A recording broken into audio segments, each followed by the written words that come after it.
అందరికీ అందరూ ఎలా ఉన్నారు? అందరూ బాగుండారా? మా చిట్టెల్ని చూడండి ఎలా ఉందో. చూడండి మా చిట్టెల్ని ఎలా ఉందో. కటింగ్ అయితే చేపించినాం ఫ్రెండ్స్ ఈరోజు. అసలు జుట్టు వేసినా ఉండించుకోదు, పప్పీస్లు వేసినా ఉండించుకోదు, అన్నీ పెరిగి చేతిలో పెట్టేస్తుంది. అందుకని చెప్పి బాగా నీట్గా బేబీ కటింగ్ చేపించేసి స్నానం చేసి రెడీ అయింది. చూడండి ఈరోజు స్కూల్కి కూడా డుమ్మ కొట్టేసింది. అయినా స్కూల్ లేదులేండి మా పిల్లల వాళ్ళు ఈ వర్షాలు పడి జారుడికి బుడ్దకు అని చెప్పేసి పర్లేదు. తగ్గింది లేవానా బాగా బట్టలన్నీ దండిగా ఉన్నాయి. ఉతికేసుకున్నాం అనుకుంటే ఈరోజు మళ్ళీ పడుతుందండి. పొద్దున్నే బాగా ఎండ కాసేసింది, మళ్ళీ అయితే పడుతుంది. ఇప్పుడైతే నీట్గా ఉంది కదా చిట్టు తల్లి. ఎంటికలన్నీ ఏం వేసినా అస్సలు అయితే ఉండించుకోదు. హాయ్ చెప్పా భవి, భవి భవి హాయ్ చెప్పా, మాట్లాడు ఇప్పుడు చెప్పు. అను బాగుండరా అన్న? గుడ్ మార్నింగ్ అనా అనా? బట్టలు చూడండి ఎన్ని ఉన్నాయో. ఇప్పుడు ఎట్టయినా వాన రాని వంగడి రాని ఎట్టయినా కానీ అవన్నీ అయితే ఇప్పుడు వాషింగ్ మిషన్కి వేసి ఉతికేయాలి.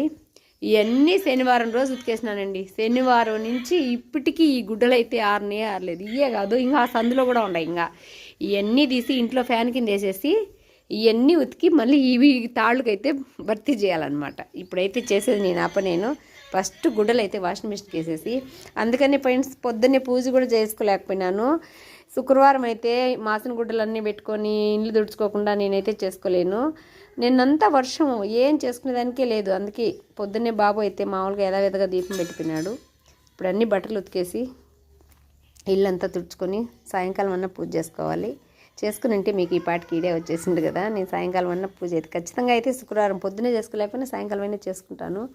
వర్షం అయితే పొద్దున్నే పోయిందిలేండి. బాగా గుడ్డలు ఉతుకున్నాం అనుకుంటే మళ్ళీ పట్టుకునిందండి. పొద్దున్నే పిల్లల క్యారీ చేసేటప్పుడు కూడా వీడియో కూడా తీయలేదు. పొద్దున్న పిల్లల క్యారీ ఏం చేసినా ఇడ్లీ పెట్టిన తిన్నారు, పులిహోర చేసినా పంపించిన ఎత్తుకొమ్మినారు. ఇది ఫ్రెండ్స్ పొద్దున్నే మన చిన్న వీడియో. ఇప్పుడు దాకా అయితే నాకు అసలు ఏ పని కాలేదు. చిట్టతల్లి కటింగ్ చేయించుకోవడం ఆ పిల్ల ఎవరి దగ్గర ఉండదు, నా దగ్గరే ఉంటుంది. చేయించుకొని పోయి ఆ పిల్లకి చేయించుకొని వచ్చి ఆంక స్నానం చేసి అన్నీ చేసేసిన. ఇప్పుడైతే ఆడ కూర్చొని ఉండదు. మా ఆయన ఏం చేస్తున్నాడంటే అన్ని చీములన్నీ లోపల ఏడొక్క రవ్వ అంత రవ్వ సందు దొరుకుతాయా మట్టి ఇంత లోడదామని ఉన్నాయి. ఆ దాల్మందుల సందులంతా లోడినాయి. అందుకని అన్ని బొరకలు పెట్టేస్తున్నాయి ఫ్రెండ్స్. ఇంట్లో కూడా చీములు ఎక్కువైపోయి వర్షానికి వైట్ సిమెంట్ అయితే పూస్తున్నాడు అనమాట వాటికంటికి. ఇది పొద్దున్నే మన చిన్న వీడియో. ఓకేనా? బాయ్. మరి నచ్చితే ఒక లైక్ చేయండి. బాయ్.